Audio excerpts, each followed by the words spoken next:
Give me, in simple terms, what's the contrast economically between Donald Trump and Hillary Clinton?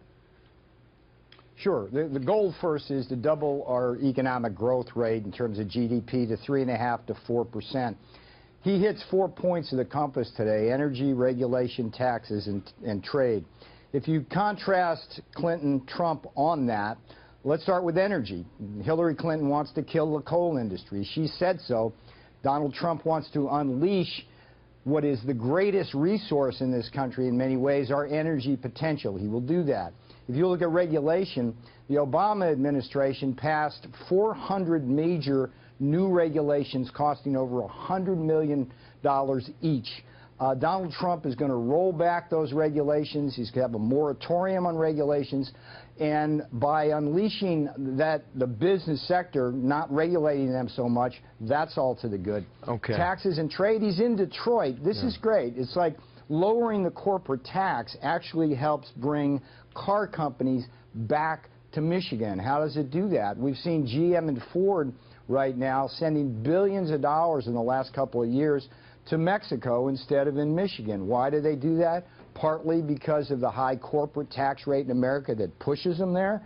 Secondly, unequal treatment between VAT taxes versus income taxes in the World Trade Organization. Donald Trump's not going to put up with that. So there's a lot of Clinton versus Trump. And it's all good when it comes to Clinton. She's going to be there on Thursday in Detroit, and she'll pitch her message then. We have heard about tax reform in countless presidential elections of the past. But how does he make that message clear and heard that will be distinguishable in this campaign? Because tax policy is an intricate part of all the other three elements. What Donald Trump's vision is starts with the idea we got to double our economic growth rate, and that all of these pieces, which are often viewed as independent silos, actually fit together. So the tax plan, when you lower that corporate tax rate, what you're doing is you're bringing our companies back here on domestic soil to create jobs for American people.